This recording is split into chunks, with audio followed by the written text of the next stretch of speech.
Welcome to Sunflower Movement. I'm your host, Ashley Buckner. Quick disclaimer before we get started.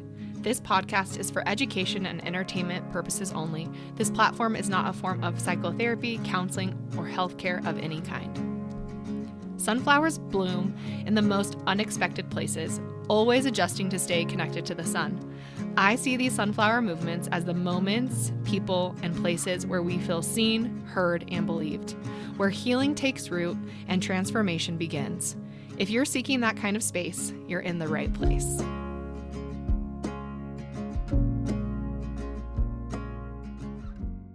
I'm all about being low maintenance to be a high maintenance girly, and my heatless curler from Cozy Confidence makes it so easy.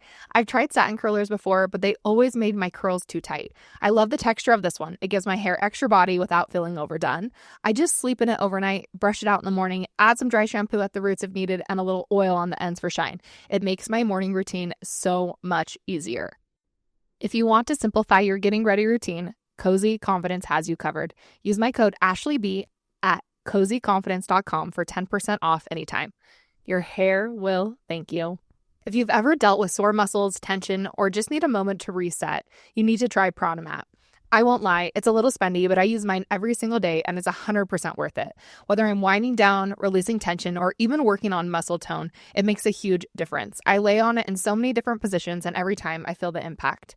If you've been thinking about it, now's the time to try it. Use my code AshleyB for 10% off at pranamat.com. Your body will thank you. I've been using this supplement for the past year and I'm not stopping anytime soon. Let's talk about Armra colostrum. I love it for the immune-boosting benefits, workout recovery, and even the strength it's given to my hair.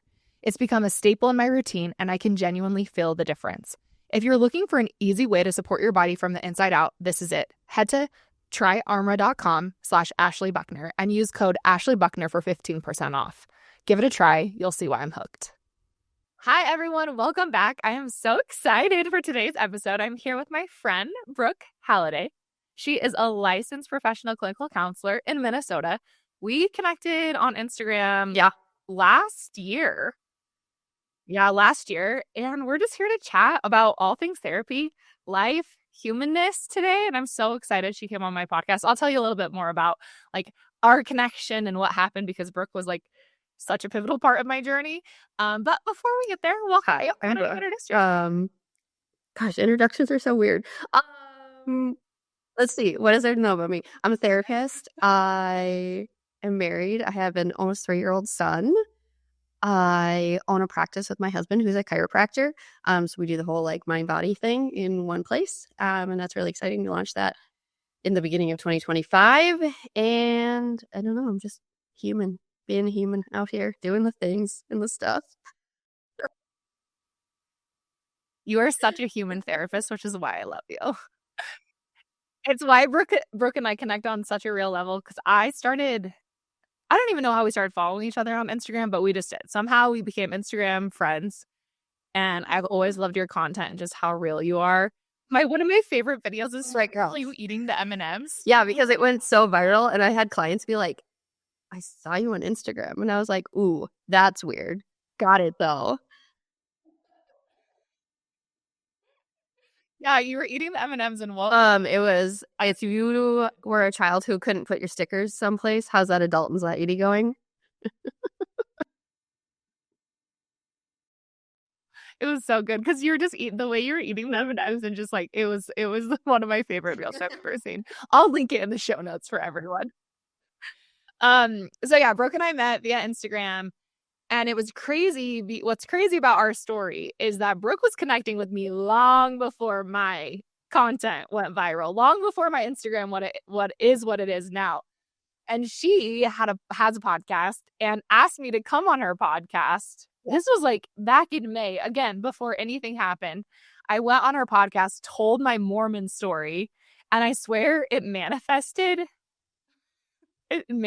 everything for me because shortly after we recorded, that's when things took off. So it's just like, I just say like Brooke was like my little manifestation angel, even though I don't even know if I wanted this, but here we are. To be out there and rings for people. So I'm glad to be any part of that story of like helping like thrust you into the world. Yeah, it was great. I appreciate it. I appreciate it. So yeah, we've just stayed in touch and connected ever since, become friends. So hard. Adult So friendships weird. are hard, Like, right? I want to be like, hey, let's get together and hang out with our kids, but you're like halfway across the country, so that's not really a thing, and so it's just wild. Yeah, it's such a bummer though because I have a 3-year-old. I have a 3.5-year-old and a 6-year-old, and we could be friends. And my husband and I are always looking for friends. Like we're always. I don't know if you guys are trying to do that, but we're always trying to make friends. Because like, where do you Don't meet work. people? Like, It's so hard. and like, this is gonna sound judgy as a therapist to say, but like, you go out in public and like, you're with your kids, and so you're constantly like scanning for threats, and you're like, is that person safe? Is that person safe? Is that person safe? It's not really conducive for like making friends necessarily. Yeah. And one thing, because where we live is so small, everyone's already kind of established. That was where we you used get to live. We just moved. Makes sense. Oh gosh, like 9 months ago now. And it was like so hard because you'd see groups of people together, but they were not the type of groups that were like, "Hey, come join us." It was like, "We've known each other forever, and we have room for no new friends. Thank you and goodbye." And I was like, "Okay, Yeah. yeah, that's so one word for it." So my oldest is like now doing sports and stuff. And last spring we started soccer. And I was like at soccer practice, meeting new parents and talking to these parents. And I live, obviously, you know where I live in Utah, small town Utah, conservative. And they asked me where I met my husband because my husband wasn't there. And I said, "Oh, I met him in a bar." And then the conversation was over. So like it's so funny because the judgments, the preconceived judgments of a small town are so like already there established, or just like you're saying, like we're not opening our group for you. And it's a very interesting, rigid, Especially when you think about phenomenon. like, people and relationships and dynamics are meant to be constantly changing. Like, if you could be friends with the same people your entire life, like I have some questions about that, I guess. And also, like when people think of me, I want them to think of me as like an includer. And so like if I'm being even invited into a group that's like typically closed to people, like that's not a group I want to be a part of either. Like I want to be the includer. I want to be somebody that people feel like they can come with, be comfortable around. You know what I mean? I feel like I'm just rambling now, but whatever. No, I completely agree. And I actually really like that you shared that because I think about this all the time. I think about how I want to be friends with people who are pushing me to evolve and grow. And I can't do that if everyone in the group is stagnant. If everyone's okay with just like the status quo, what it is, and this is who's allowed in and this is who's not, like I'm with you. Like that's not a group I want to be a part of. I don't want to make friends with people who hear me say I met my husband in a bar and then they know. I mean, my first question when you're like, I met him in a bar is like, did you talk to him? Did he talk to you? Did he buy you a drink? Did you tell him no? Because whenever somebody offered to buy me a drink at a bar, I was like, nope, goodbye.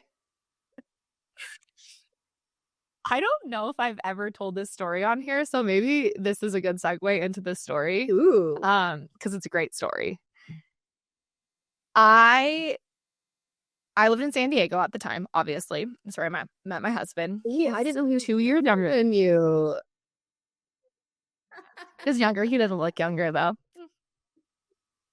So I met him at a bar in San Diego, and I had just like San Diego, if you've ever been there, is broken into all these different areas. Like each place kind of has its own name, its own vibe. So Pacific Beach is where I met him.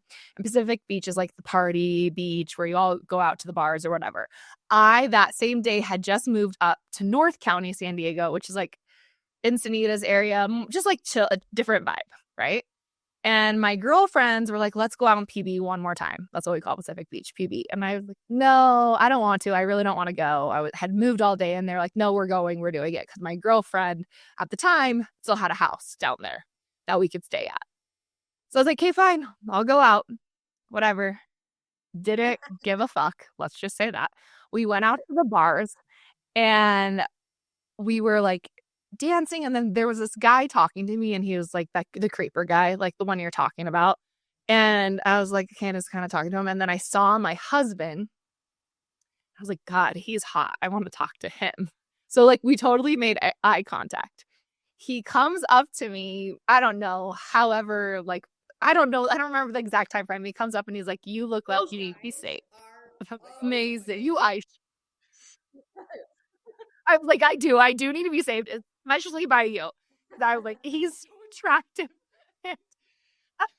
So he saves me and we start talking. Mind you, I'm 24. I have 3 months left of graduate school. Like, I'm so out of the college scene. Okay. He proceeds to tell me he's 22 years old. I mean, just for a little bit of reference here, the Super Bowl, I don't know when this is there, but the Super Bowl was yesterday. And one of the first touchdowns that the Eagles scores was from some 22-year-old. He took off his helmet. I looked at my husband and I was like, is he legal? How is he on the field right now? So, like, 22-year-olds look like babies when you're in your 30s. Babies. I was 24. Again, I was like, I like felt like I was just mature, whatever. So when he told me he was 22, because I remember, I mean, 2 years prior, I'd been 22 and I knew what it was like to be 22. And he was also still in college, first of all. And he had a semester left to finish. And I was like, this is going nowhere, but you are so sexy. I'm just going to talk to you and dance and have a great night. Like, I'm never going to see you again. That was literally in my head. I'm never going to see you again. I'm going to leave out some of the details, obviously. But it was so, like, I just had a blast, like, dancing with him. I was making out with him on the dance floor. Like, I was having the time of my freaking life because I never was going to see this guy again. And at one point, he was like, I just could tell you in a fraternity.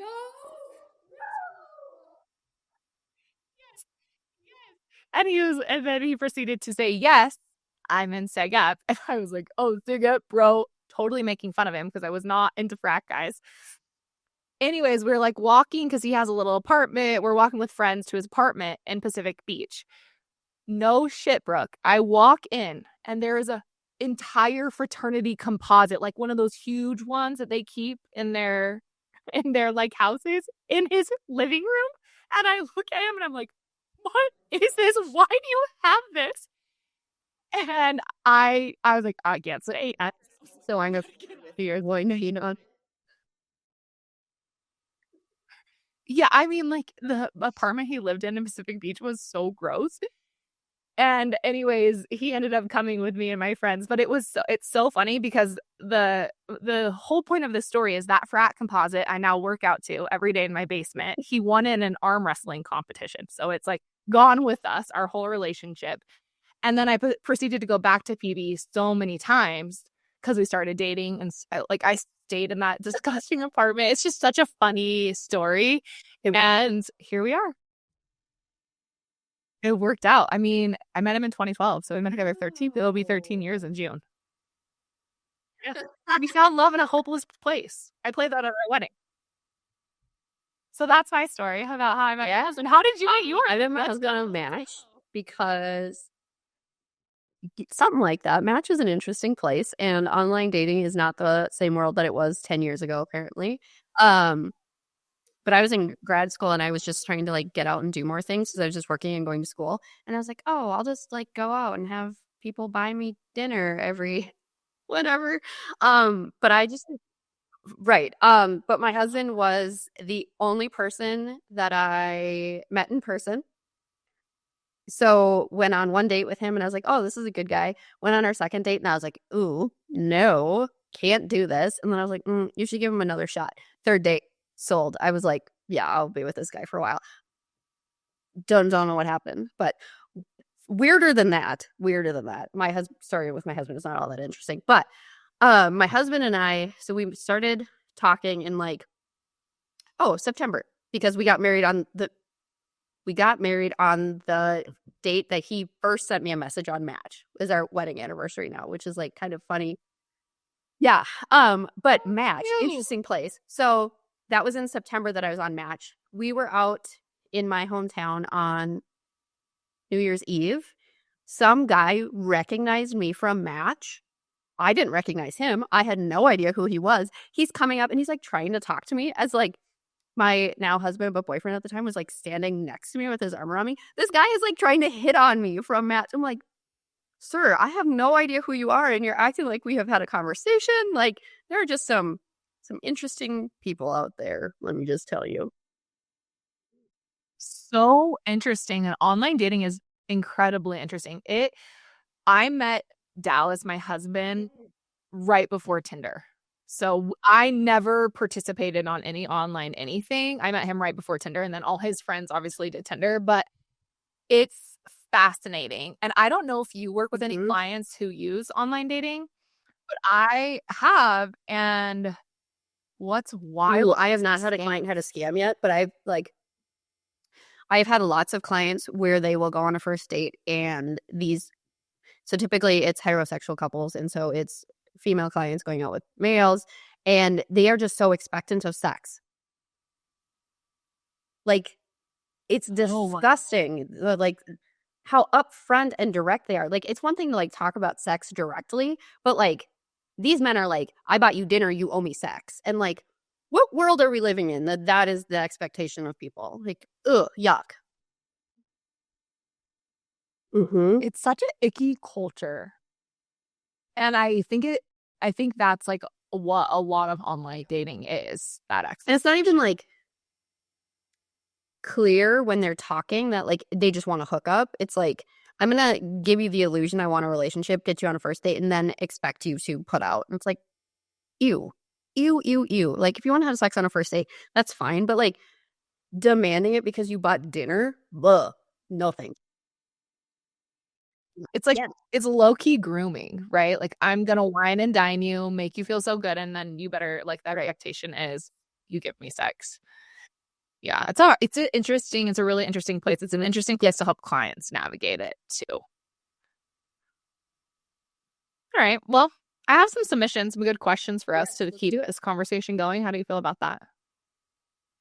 Oh, gosh. And I want to know this about you too. Okay, so what made you want to become a therapist? I'm curious. Brooke, how did you I decide? feel like here's a long story, so you'll have to bear with me as I tell you. So my parents separated when I was like 4-ish. And so I have been like off and on in therapy most of my life as a result of that. But when I was a kid, I thought therapy was the biggest scam. Like, hated my therapist. Like, I was an awful client. Like, if I Okay, well, what makes someone an awful? I was so defiant and so rude. Like, I personally attacked my therapist. Like, I was mean because I didn't want to be there. And my parents like put me in there because like obviously I had difficulty coping with their divorce and whatever. But like, I was mean to them. And like, to be fair, like some of these therapists, I mean, I would apologize for my behavior, but like a lot of them made me feel like I was the problem in this situation rather than like looking at me like I was a child that I was in that situation. And so to go into a situation, a therapy, and be labeled as the problem, like obviously you're gonna think of therapy as like, that's not a place I want to go, obviously. And then when I got to high school, I like really started to deal with mental health symptoms, probably starting like my freshman year. But my junior year, I was in a relationship with a guy, and a lot of people didn't like him, which kind of put me on the outs from like a lot of my friends, things like that. I had a falling out with one of my best friends at the time, and I just started getting some like really intense suicidal ideation. And I remember I was sitting in one of my English classes, and in our school we had this one classroom called the fishbowl, and so one wall was completely made of glass, and so everybody walking in the hallway could like see you sitting in class. And I'm sitting against this glass wall, and I'm like, oh my God, if I do not get help today, I will not be here tomorrow. And so I literally picked up my phone back when you had to pay per text message. And so I used one of my paid text messages to text my mom and said, I need a therapist now. By next week, I was in with a therapist who I had finally clicked with, who did not look at me like I was the problem. Probably the first time that I ever felt like really, I don't know, like held, I guess, like for my like emotional. I identify as a highly sensitive person. I'm now learning that I'm probably just really neurodiverse in a lot of aspects of like, but she was like the first person in the first place where it was like, hey, it's okay to be here like this. She gave me the name for anxiety of what I had been experiencing a lot of my life and didn't realize it. And so she was just like this really safe person for me. Um, and so when I went to college, I was like dealing with some really intense mental health symptoms. I couldn't pick a major because I was just so depressed and anxious. And so I was like, I'm just going to get through things. But then I was like, well, I don't know what to do. I guess I'm going to be like her, like my therapist. And so I started taking some psychology classes. But then you also need, your generals and other things. And I was a big Law and Order SVU fan. And Law and Order. the seasons with Stabler are the only good ones, in my opinion. Yes. Yes, yes. And I just have to say, like, why did we when I watch it now, I'm like, what? Why did my parents let me watch that? Side story. My son was almost born to Law and Order SVU because it was on when I was in the hospital, and they're like, okay, you can push now. I'm like, somebody needs to turn that off because my kid cannot come into the world to, one, a bad season of SVU because it was season like 15 or something. And to SVU, like, nope, sorry, we can't do that. Anyways, so I'm in grad school, or not in grad school, I'm in undergrad. I have to take general classes. And so I Watching tons of I was collecting all of the Beatles on Easy because that was the thing we did back then. I feel really old saying that, but whatever, it was the thing. So I fell into some criminal justice classes and I was like, oh, this is really great. Like, I'll just be Olivia Benson. That's just what I'll do. I'll combine psychology, criminal justice. Like, I'll just be Olivia Benson. Somewhere into my criminal justice major, I was like, oh, I'm going to have to carry a gun. No. That's not a thing that we're going to do. We're like my dad was a hunter. My siblings hunted. No, not a hunter, not guns. I'm just not into the weapons. And so I was just like, okay, can't do that. Now what do I do? And so it was because you can't do anything with a criminal justice major or a psychology major unless you're going to be a cop or go to can't do anything with it. And so I was like, okay, these are my options. I can either be an attorney because I now have criminal justice psychology, or I can go to grad school to be a therapist. And so I was talking to one of my criminal justice professors, and he was saying, like, you'd be really good at this, you would really like it, but you need to look at the job outlook. Like, in Minnesota at that time, there was, like, for every one job, there was, like, 150 applicants in our state. And so it was, like, really poor outcomes. And so it was like, you're going to have all this debt and you probably won't be able to find a job unless you go live somewhere really rural. And I was like, I don't really want to do that. I don't want to take the LSAT, all these things. I'm bad at standardized testing. And so I said, okay, well, I'll just go to grad school to be a therapist. It is what it is. All of grad school, I was like, I cannot be a therapist. I can't do this. I don't want to do this. I can't do this. Don't want to do this. But I kept going because that's what you do when you start something. You just finish, right? That's. I mean, so on par, like so on par with what, like, It was just a personality, like. Yep.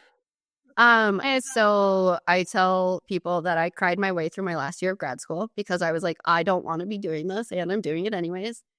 And then honestly, probably until like 2 years post grad, I was like, I don't know that I want to be doing this. And now I've like really fallen into my groove with things. And so, I mean, this is just like where my skill set was naturally going to take me all along, as much as I like tried to resist it. I just am not a science person. I don't math well. And so like social science, here we are. And like, I stand by the fact that like, I could not carry a gun because I would be like, I don't need this. I am never in danger. No big deal. I will just take whatever comes my way. So here we are. That's a really fun story. I'm curious because you said like it took you a couple years, what pivoted it for you? Like what allowed you to find was there a specific thing or was it just an accumulation or your own healing? Question. I think a lot of it was like taking some ownership for myself and my life. When I first started out of grad school, I kind of took a different route than a lot of people do, in that a lot of therapists do, in that I went straight into private practice. I never did community mental health. I never did hospital settings, anything like that. And so for a lot of the time while I was working towards full licensure, I didn't get to choose my clients. My hours I got to choose them, but it was very much like, you should work these hours. And I was still very much in that, like, I just want to make people happy and do whatever they want me to phase. And so I think when I started taking some ownership of like, these are not the clients I want to work with, these are not the hours I want to be working, and started really falling into more of the clients that I did like, and like letting myself be a human and not just this is what the textbook says I'm supposed to do. I started to like really lean into what therapy is and how to be a quality therapist. Yeah, because you don't really learn that in grad school. You agree? People want to fight me on it all the time. I don't think that I use anything I learned in grad school in my therapy practice now. Yeah. I think I use like maybe some of the assessment stuff, What assessments were you but taught not so much school? like just I'm not like assessments in terms of like substance abuse, suicidal ideation, assessment, just like things like learning about My program did not cover any. data. Yeah, I remember learning about them. And this is the problem, right? But I will say what has made me the most effective therapist is all the stuff that I've done outside of graduate. Yeah, so an IDR, my own therapy, my own life experience, networking, just experience sitting with people, because people don't realize that like holding space for people. And whenever I say that, I always have clients that go like this, with like this Cynthia Erivo and Ariana Grande with the finger of like holding space. But like the holding space and being able to like sit in emotions with people, that's a skill. People don't realize that that's something you develop and like increase your tolerance for. And so I think that just naturally has to come with like years of experience.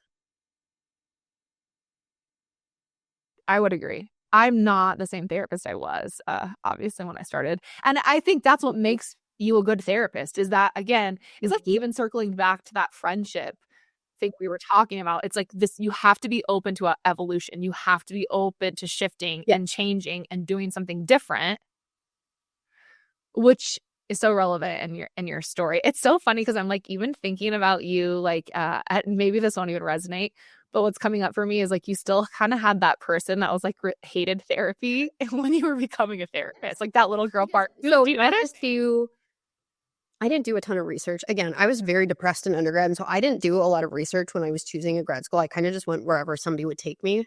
And I picked a school that was not a good fit for me personality-wise. And so a lot of the things that were taught and a lot of the ways that the world was approached just didn't resonate with me. And so I constantly felt like I was the problem. I was this outsider.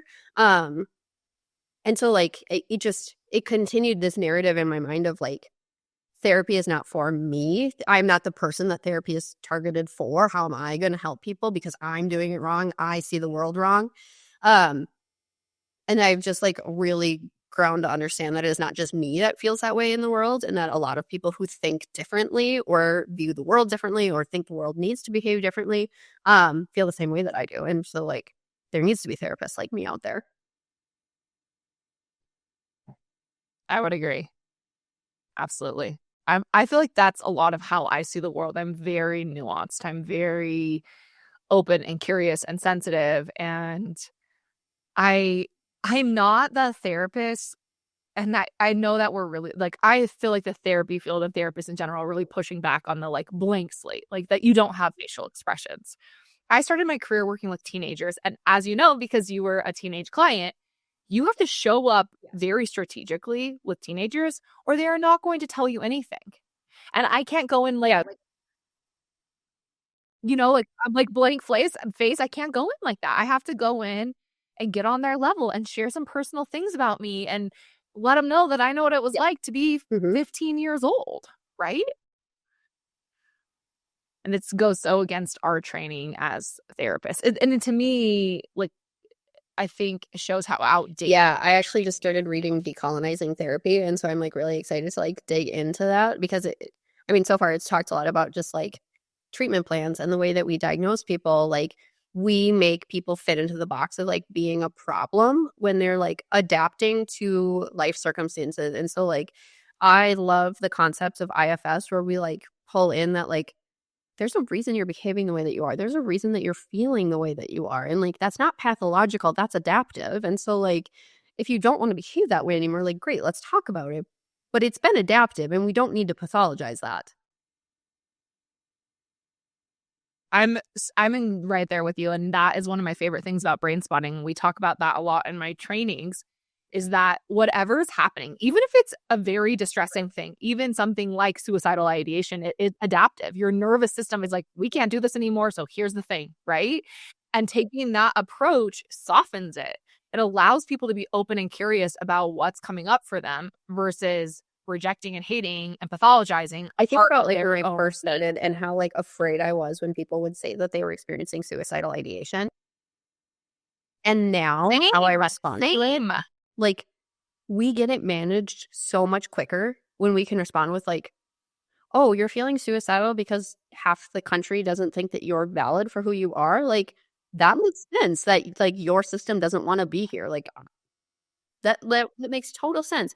And the reactivity to those thoughts drops dramatically just to have that validated. And so like, I mean, there's so much hate happening right now in the world too, right? Like we're a couple weeks into a new presidency and like there's so much hate right now. And like I am guilty of struggling to see other people's point of view too. I just think like the only way we get through all of this is like when we can hold space for each other, when we can like acknowledge that everybody's experience is valid and coexist, because we have to find the way to coexist. I agree. I agree 1000%. And it is that I keep coming back to, and I don't know if you've read The Wilderness by Brene Brown. I'm not even all the way through it, but the thing that just keeps resonating with me is people are hard to hate up close. And I think that is so real and so true. And it's really easy to get sucked into all the noise that's happening in spaces where we actually aren't even having conversations with any people to know their truth or to know their story. And for me, that's what we do as therapists is we hold space for people. It's so funny you say that because the other day I said to my husband, as we were talking about struggling to make friends and finding your village and all of these things, and I'm like, I just really hate people. And he's like, do you? And I was like, no, you're right. I don't, because I see my client, I see, 20 people a week or whatever. And like, I genuinely care and have love for them. But I express all of that, in my hours of work. And so to hold that in other relationships and have to continue being like, okay, let's move past this. Let's move past this. Let's see what's under that. Let's see what's under that. Like, that is so hard to do in your personal life. And that's what's needed, especially right now in the world. And so, yeah. So needed. Okay. It's challenging. This is like kind of a segue off our therapy conversation because it's something that's really been on my mind and I would love to explore it with you. And I talked a little bit about it on my social media, but how as therapists, our profession is used against us. And I've been thinking about it in this way, Brooke. We do not do that to therapists, chiropractors even. Like, so my husband's a chiropractor, my sister's a nurse, I'm a mental health professional. I am treated so differently than either of those two. My husband, I say this to him all the time, so if he listens to this, he won't be upset, has 1 trimester more of education than I do. 1 trimester. But he's a doctor. And so his experience is valid. And that's what's coming up for me. Like, I don't go to the doctor and be like, oh, my doctor's not a good doctor because he or she's overweight. I never would think that or say that. But if you're a therapist and you are emotional or sensitive or use your voice or do any even like dip a toe out of line, you can't behave that way. You're a therapist. Can we unpack this a little bit? Because I'm like, why have I never... We don't do this with any other profession. Why are therapists put on this pedestal of perfectionism and no other profession is? Is it because we work with the human condition? But isn't that what also makes us infinitely human? It's something I've been really sitting with and tuning into. The arguments that I keep seeing online is like, never trust the therapist who doesn't have their own therapist. And at the same time, therapists shouldn't need therapy because they're therapists. And so like, there's all that nuance in that too. And so like that right there is the catch-22. We will never beat that argument because you're either in therapy and you're unstable to be a therapist, or you're not in therapy and you're not qualified to be a therapist. And so like, it doesn't matter what we do to people, we can't win. And I think that's really intentional because people don't want to acknowledge mental health. I think as far as we have come in the last... hell, since I was a kid, like we've come light years since then. And I think there's light years to go. Everybody wants to be like, look how far we've come and look how destigmatized it is. I don't think mental health is destigmatized. No, that's what I was even just going to say when you were giving that comparison, right? They're both stigmatized because you're saying if a therapist is in therapy, he or she is unstable.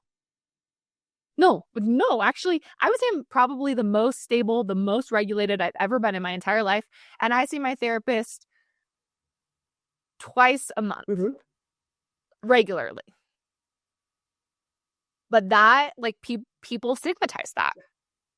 And that's the problem. I think you nailed it. Like, that's what it is. Is the reason why we are held to this impossible standard is because. And I think people.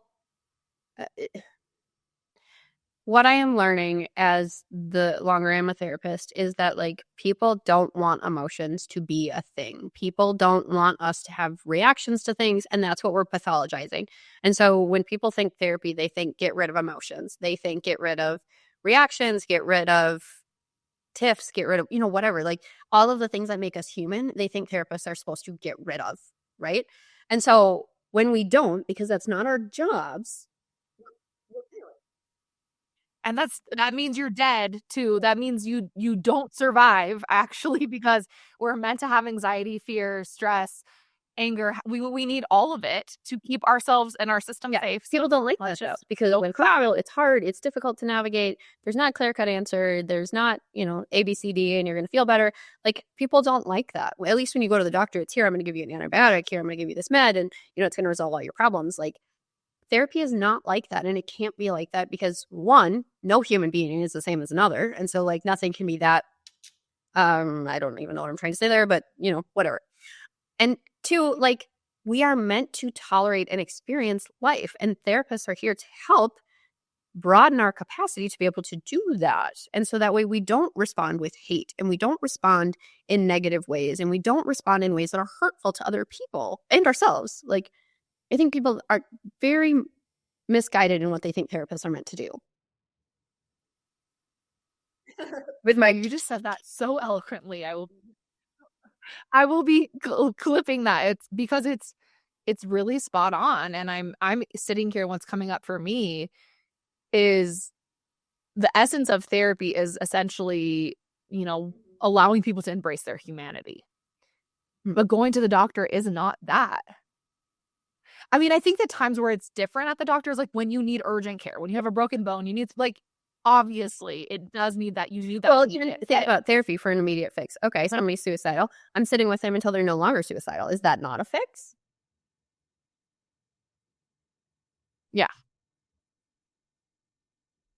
It's so fascinating. I'm really glad we talked about this. Now I'm going to be like, when someone judges me for being a therapist, I'm like, it's because you're still. I mean, again, like, that's weird. You would never go to a doctor, talk to a nurse, and be like, well, you never get a cold, right? Because you know how to take care of yourself.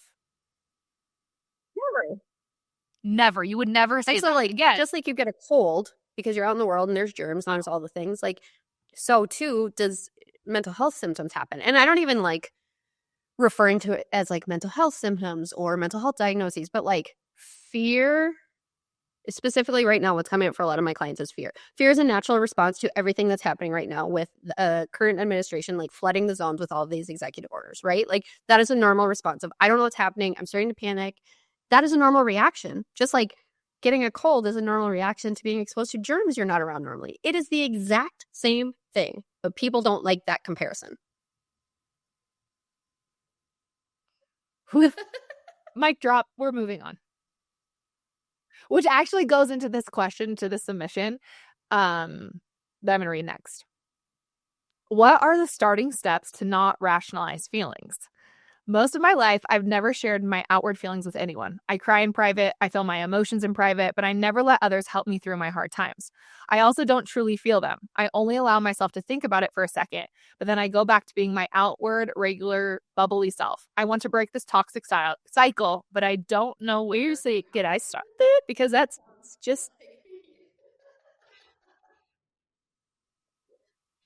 You did not submit that unless you did.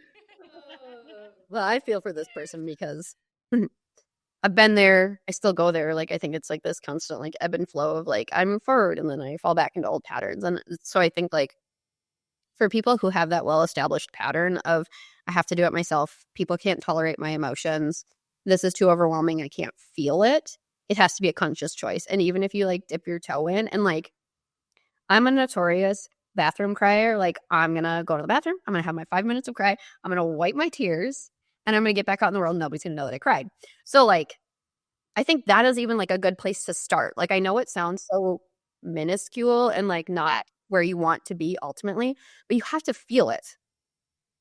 And then, I mean, we were talking about friends and villages and all of that. And like, I think the next step is like finding the person that you can trust to be like, hey, this feels really bad right now. And knowing that like they're going to ask follow-up questions and you can be like, I actually don't want to talk about this anymore, but I let you know. And so that's my dipping my toe in. And so I think it's all about these baby steps, these micro movements forward that look like nothing in the moment, and that we as humans are so quick to be like, well, it doesn't matter because it's so small, or you can't see a difference or whatever.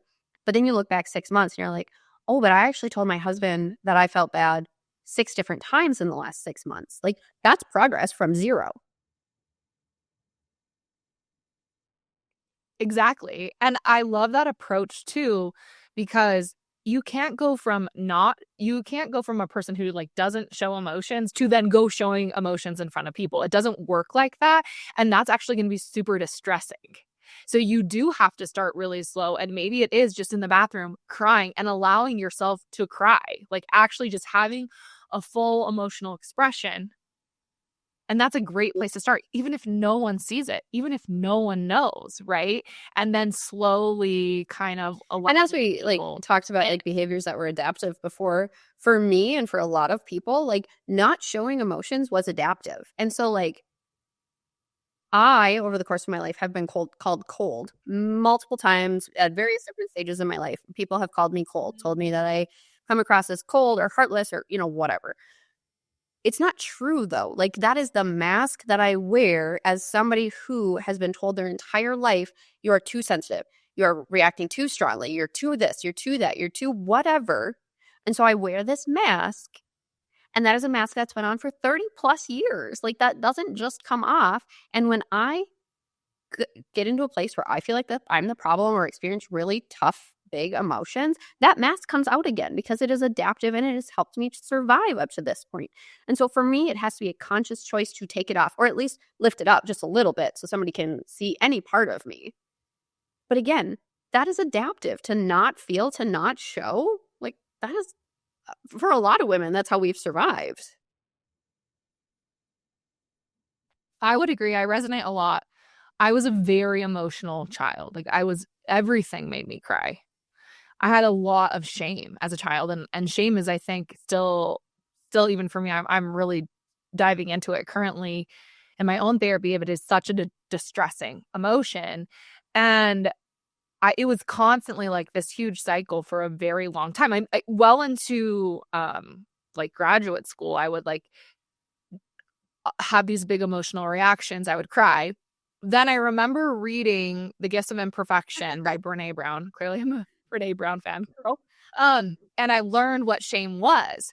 And while that was really helpful, my adaptation, I learned, and then I was like, oh, I can just shove it down. And I stopped feeling and I stopped crying as much, which felt great because my whole life I'd been told I was so emotional. And I was like, oh, I got this in check. I got this in check.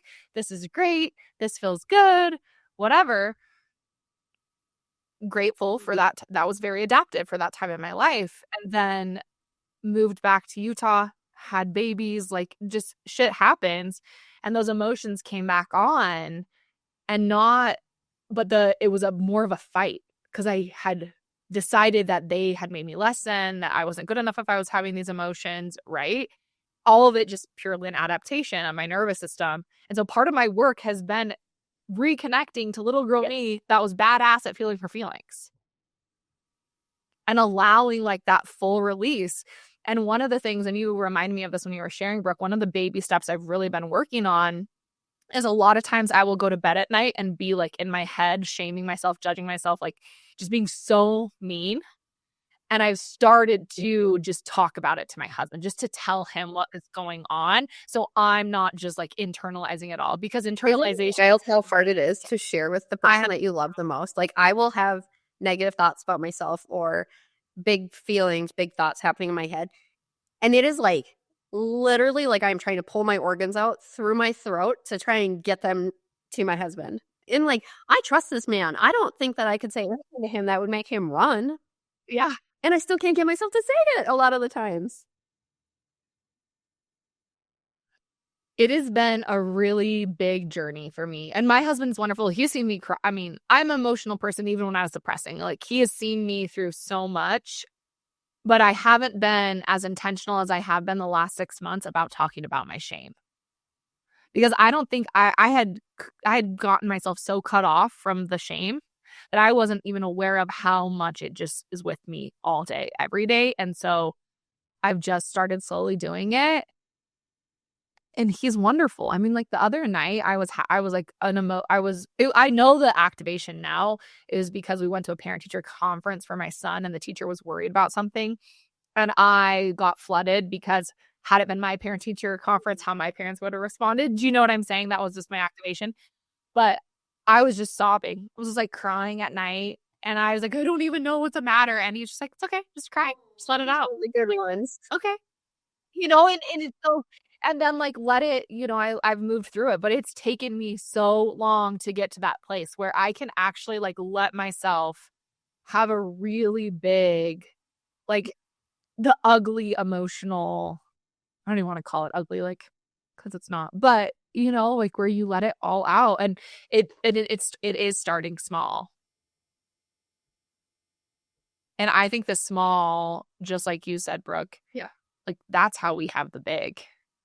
The small, simplest Well, things I to mean, become even the if biggest things. I mean, most people have read or at least heard of Atomic Habits, and he talks about like starting so small that you like hardly notice. And so like that's how we do anything. That's how we make any meaningful change in our life is that we make changes that are so small that they incorporate into our life and we don't notice them. And then once we don't think about that one anymore, we add something else in and we just keep growing and adapting and changing without like this concerted effort. Like it's, oh, I'm going to drink, an extra water every day. And like soon that just becomes your normal. And then it's like, oh, okay. Well, now I'm drinking 1 cup of water. I could drink 2. That's no big deal. Like you just like keep adding to it. And that's how we grow and change and sustain the change, which is like ultimately what we need to do as humans is sustain the change. Yeah. And I'm thinking for this person, like, my question to them is, you said, because they say, I can only have my feelings in private. And I'm like, but are you even giving yourself permission to have that full feeling in private? And Yeah, that's right. I struggle with that too. Like the full Like feeling in then, private. Like, okay, like for me, it has to be lights off, door shut, complete blackness. Like, you know what I mean? Like, so that way I can't see it. And I'm a therapist and I hold emotions for other people, but my own emotions, there's something about that. Like, I can feel it if the lights aren't on. I can feel it like however it takes to feel it. Like, you just have to do it. It's not going to be fun, but emotions demand to be felt. And no matter how much you ignore them they or do. push them down, they are there until you release them. And the only way to release them is to go through them. 1000%. I say it all the time. The only way out is through. It genuinely is. And a lot of us, and I see it all the time in my brain spotting sessions with clients and myself, we just want them gone, so we cut them off. And then they get stuck, and then we're stuck, but they have to complete that full wave. And the wave does crash. It can just be very intense to ride. And I think it's important to say, Yes. do things to help you ride the wave, right? Because maybe feeling your full emotional expression is too much. So can you just notice, I'm sad, I feel sad, that's too much to feel. I'm going to support myself and do X, Y, and Z. But you're not shoving the emotion down. You're like coexisting with it. I think that can be a really. And I think it's important to remember, like, you are not your emotions. And so when you talk about coexisting, like, I think when I was first starting to, like, acknowledge my feelings, like, acknowledging, like, them as their own entity. And so whether you look at that from, like, a parts perspective or just, like, an externalization of, like, it's just a thing that I'm with. And so, like, I spent a lot of time specifically with my anxiety of being like, okay, my anxiety is sitting next to me on the couch. It is not me. I am not it. It is with me, sitting next to me. And we can coexist here together. Mhm. I was listening, and I don't know if it was in her book or like something I saw on social media about Mel Robbins, the let them theory, but she was saying, like, it's not saying I have anxiety, it's I feel anxious, or right. So it doesn't become a definitive factor of who we are. It's just a feeling state. And I often say, Yes. their anxiety serves a purpose. And without it, we wouldn't function to our highest potential, in my opinion. Like, anxiety is feeling anxious is necessary. The problem is we don't want to get stuck and unpack and live there. But when we fight the anxiety, that's how we get stuck and live there. Okay. All right. Okay, let's move on. Tips for dealing with burnout and procrastination. I am not a procrastinator. So I don't need either. And I'm like, that's great. Because perfectionist. So like a lot of times when you talk about people with perfectionism, they'll put things off till the last minute because then it's like, well, then I have pressure to get it done. I am give me the due date. I'm going to start it immediately when you give it to me. And I'm going to keep redoing it until I run out of time. That is, so like procrastination, I don't have anything great for that. But burnout, I have stuff for. I would just say, I mean, sometimes I wish I could procrastinate more. Like, I wish I didn't have the urgency. And I think that, like, whenever I hear any type of state, procrastination, burnout, anything, but we'll specifically do procrastination because I don't necessarily have some strategies for dealing with that. I would invite this person to be curious and open to the procrastination. Are you judging it? Like, why are you procrastinating? Why is this coming up? Why don't you want to do what's being asked of you? However it's showing up, like really kind of taking that parts approach is it's just a part of you. Mm-hmm. It's probably adaptive. It serves a purpose. Just like my urgency, Brooke and I's urgency to get things done serves a purpose. Being curious. I also talk a lot with clients about like, for me, do you get bad outcomes when you procrastinate? Because I think there's, again, a stigma around procrastination because most of the people that I talk to that procrastinate don't have bad outcomes from it. And if you're not having a bad outcome or negative consequences from it, you're not going to change the behavior. And so like, just let it be. Like if you start to deal with negative consequences, let's talk about it then. Let's come up with something different. But I can't think of a single client that I've worked with that procrastinates and then it has had a bad outcome. They're like, no, I get it done. I get straight A's. I get a praise from my boss, like all of this, that, and the other thing. It's like, don't make a problem where there isn't one. Mm-hmm. I love that. Just let it be. And I think you're right. I think a lot of times, and this makes my work enough, when I'm doing things like, and I'm urgency and checking back, it becomes less authentic. It becomes less in the moment. But when you just do things and you have to put them out, it's authentic. It's real. So maybe procrastinate just as non-procrastinate a little bit. Me too, all the time. Oh, okay. Let's talk about burnout, though. Tell me all your burnout things. So I've probably been in burnout for a lot of my life, or at least the last couple of years. But like, I crashed in like November. I burned. I got COVID in September for the second time, and I get really negative mental health symptoms when I get COVID. And I could not bounce back from it, but I kept trying to work and produce at the caliber that I had been, and I just crashed. I could not do it anymore. Like I was in a place where I had to ask for help or everything around me was going to fall apart. My life, my parenting, my job, my business, all of the things. And I had to stop. I had to take things off my plate. I had to set boundaries. I had to focus on me. And that's hard to do when you're a wife and you have a almost 3-year-old who needs you. Like that is not an easy thing to do, but the decision was made for me. I was essentially non-functional. And I let myself get to that point because I wouldn't ask for help before that. I wouldn't put limits on myself before that.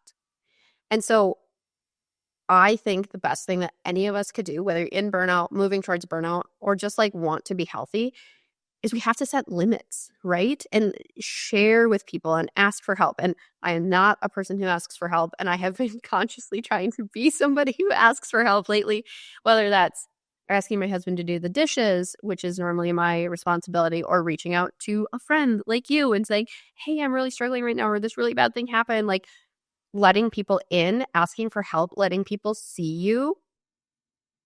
We get through burnout with people, with people. I agree.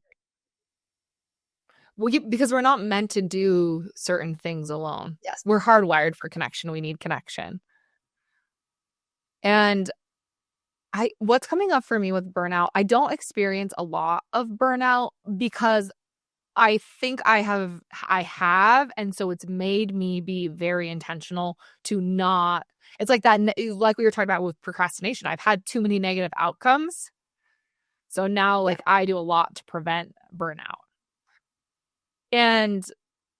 But then I will say like it has shown up the most for me since becoming a mom, because you cannot do it all.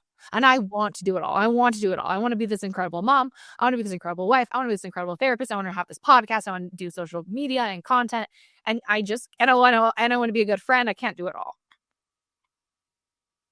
And I think it's like the judgment piece a lot too. Like, how do I speak to myself about the hats I'm wearing and what I need to produce and what I need to put out?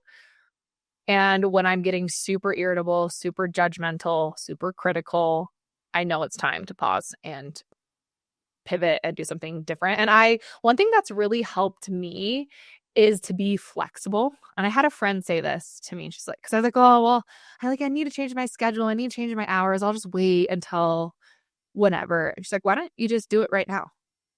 And I'm like, yeah, I can text my clients. I can change my schedule. Like letting go of that rigidity of it has to be on a certain time frame and it has to look a certain way, and that it can pivot. It can pivot every week if I needed it to, right? And being open to that. That's a good friend, because I think there are people in our lives who are going to constantly praise the busyness and praise the things that we're doing and how we're showing up and how we look like we have it all together. And it just fuels the fire of, well, they think I should be doing this, so I better do this, and like adds to that shame. And so the friend being like, well, take a break, stop doing all the things, do it right now, stop waiting. Like, that is the type of support people need. It's not, well, you'll figure it out, you'll get through, you've always gotten through before. Like, yes, those things might be true, and it also doesn't acknowledge how hard all of this is right now and how much damage it's doing to me.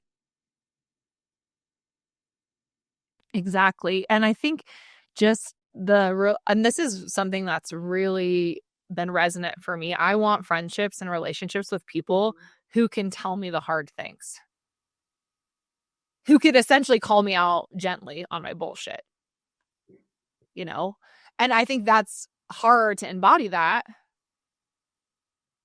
But also, it's okay if I don't have a ton of friends, if I just have a select few friends that can embody that for me. And can I embody that for them, And that's not for everyone. Not everyone's going to like that, because a lot of us don't live in that. I think that's a very terrorist thing of us to say, is like, we don't want the surface level relationships. Because like, God, small talk makes me want to rip my hair out. Like, I don't want to talk about the weather. I don't want to talk about traffic. I don't want to talk about the sports. I just want to know about all of your trauma.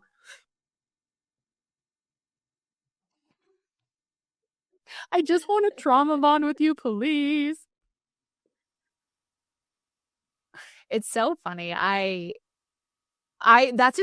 think that is how I would define a lot of my relationships, and it is probably the therapist in me a little bit. And I think that's also a strength of ours, right? We know how to connect with people, and we're good at connecting with people. It's sometimes to our own like demise. But I also think with burnout, what's really helped me is allowing things to pivot and evolve, which I was kind of talking about. But even this podcast, and I was telling you about this like off camera, Brooke, but just when things are not feeling in alignment anymore, I think I was starting to feel that just the last month. I started to feel that the way the podcast was going, the direction this was going, was not in alignment with me. And previous to me doing all the work, I would have just continued to ride this out. Like, I just would have continued to self-sacrifice and feel shitty, but just keep producing because that's what is expected of me. And now I'm like, oh, okay, this is all information. If I want to quit something, can I be curious about why that is? And then can I redirect it? And maybe the answer, I think it's also giving myself, I could quit something if I wanted to. But how hard it is. My parents didn't raise no quitters, so I'll keep going until I can't go anymore, which is, again, something I am myself trying to unlearn. Yeah. It's hard to unlearn.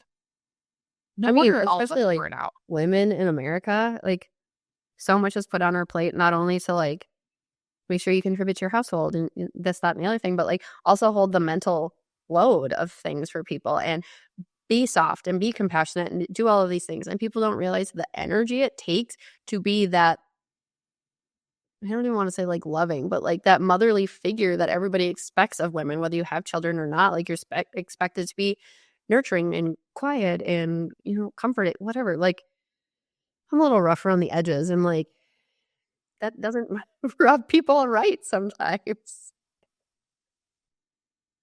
No. because you're not fitting that like mold of who you should be in the eyes of all these people. I feel that quite frequently where I live, because I'm definitely not the mold. I am not going to keep sweet, pray, and obey. Okay, it's not my thing. Okay, this is a fun question. Well, I think we can end with this one. What's advice? I don't even know if I would say therapists don't give advice, but we'll just do it for the question. What's advice you find yourself giving to clients over and over? I feel like I need some like parameters here, because I think my therapy practice has been very different in 2025 than it has been before this, just because of the state of the world currently. And so like right now, what I am telling people to lean into is two things: joy as a form of resistance. So don't let what's happening in the world take the meaning you have in life away, take the joy away, take the connection away. And the only way we get through things is in connection with other people. And if you're feeling alone right now, if you're feeling like you don't have your people or your village, they are out there. They're probably just sitting on their couch just like you are, not wanting to go out and do things, but they're out there. Yeah, I love all of that. I'm trying to think I'm like, what do I often say? I think for me, the biggest thing that I'm repeating in my sessions is, if you feel it, it's real. I mean, it's just so much like, if it's happening for you, it does not matter what the narrative is. It doesn't matter what is the like logically true or right. If you feel it and if you're having a reaction to it, it is real and valid and true, and it deserves respect and attention. And it doesn't mean there's anything wrong with you. And I feel like that applies in so many situations, but so many of us are trying to logic our way out of it. We're trying to talk ourselves out of feeling. And I don't think that you can. Emotions are messages. I think emotions convey information to us. And I think if we choose to ignore or suppress those, we're missing out on a lot of valuable information that we need to make our lives meaningful, authentic, whatever the goal for you is. I would agree. I on that, like, no, because I love what you said, that joy is like a form of resistance and feeling joy. What also comes up for me, and I don't know if this is true and real for you, but this is so true and real for me. I have found in my own healing and doing so much of my own inner work that joy activates me and triggers me far more than anxiety, sadness. Yes, I have that a lot with my son. Yes, he is like the biggest joy of my life, and also the biggest trigger of like panic from that joy, because like you don't want it to go away, right? Like it doesn't feel like I love this thing, I love this human, I love this experience. What if it goes away? What if it changes? What if? I also sometimes when I'm experiencing joy will have the thought of like, what if it's never this good again? What if I never get this feeling again? This is just a tease. Mm-hmm. I don't want to experience the joy if it's going to go away. And so like there's all of this like scarcity mentality around joy for me. What helps you in the moment? Those moments? Lots of self-talk. Of like, I've said that before. And here I am again, where I'm experiencing joy so powerful that I don't ever want this moment to end.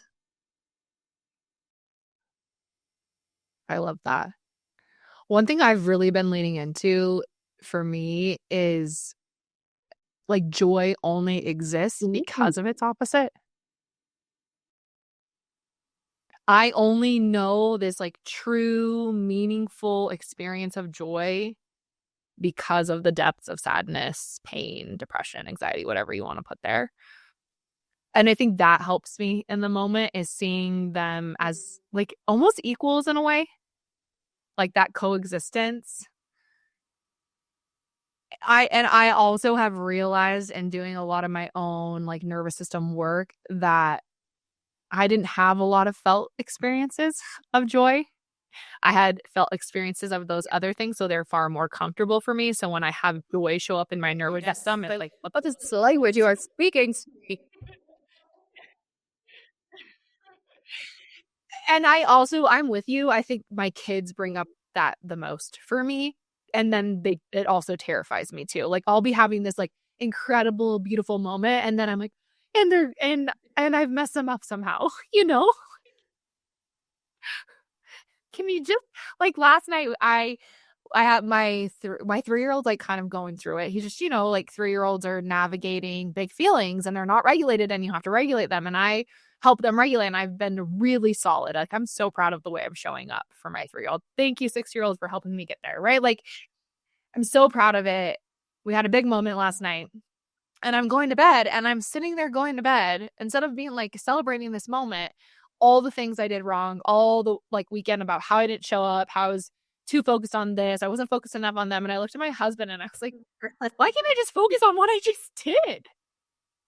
I mean, I don't know about for me, like growing up, that it felt like a lot of my worth came from the things that I did. And so anything that I could pick up that I wasn't doing or that I did imperfectly, I could grow there. I could improve on that. And that would get me more praise and attention and acceptance and all of the things. And so focusing on the things that I did bad or wrong or whatever, I'm using those terms very loosely, obviously.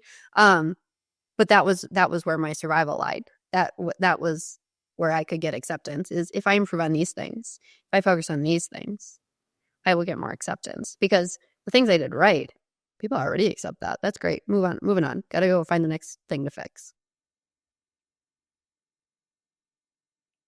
That's really resonant. I've never really thought about it in that type of like language or perspective, but there's nothing to do with the joy except feel it and embrace it and enjoy it. And that is uncomfortable for anxious people. It is. And it's also so necessary for healing. And I say this a lot to clients too. I guess this is another thing I say to clients a lot, is I feel like when you start to untangle and release some of the trauma, you then make way for the joy. And then that becomes your next phase of healing. Like I would say how I would define my inner work right now is I am healing to feel the joy. That's what I'm with you. To be content, to not have to be constantly looking for the next project, the next thing, the next whatever, like to just be, to find peace. That's where I'm at. It's so fucking hard. It's very hard. And I think that's how we get there. Like just to be able to say it's so fucking hard. Because I think it's like, what makes it real. You talked to people who maybe don't experience anxiety on a regular basis or have never experienced anxiety on a regular basis, and you told them like, oh, I struggle with happiness. People are like, what the fuck is wrong with you? Like, no, that's like a very common experience for people who have experienced trauma and have been dysregulated for most of their life, or told that they're the problem, is that like joy feels threatening. Joy feels like weakness. Joy feels like a target. So yeah. Joy is vulnerable. I say it's like one of the most vulnerable emotions we feel, because it is fleeting, because it'll go away. But it's so funny because we want all of our emotions to go away. Oh, this was such a lovely conversation, Brooke. Oh yeah, it's just kind of was like. But to me, again, though, like I'm thinking like that is the essence of being human. You never stay in one place. This conversation was anything but stagnant.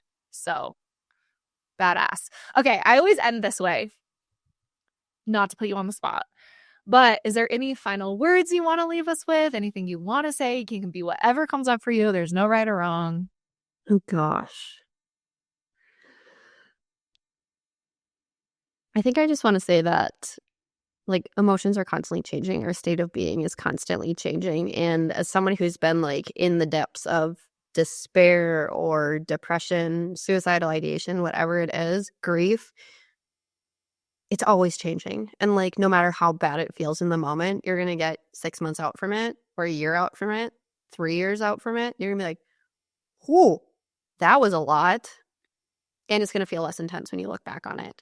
And I think right now, as we are all experiencing a lot of activation in our nervous system for whatever reason, I mean, whatever the trigger is for you specifically, it's going to get better. in some way, shape, or form, it's going to get better. And it's going to be easier to tolerate those emotions if you have people, if you have your community. And as hard as it is to find those people, we have to keep putting ourselves out there. So just like I gave my husband a third date after our second date, and I was like, hard pass. People surprise you. Like, you have to give them a chance to like show up and be human and show you who they are, because sometimes people are just awkward the second time you meet them, and you got to give them a third chance. So Thank you for being a part of Sunflower Movement today. Just like sunflowers turn toward the light, may you keep leaning into growth, healing, and the spaces where you feel seen. If today's content resonates with you, please share, like, and review. It would mean the world to me.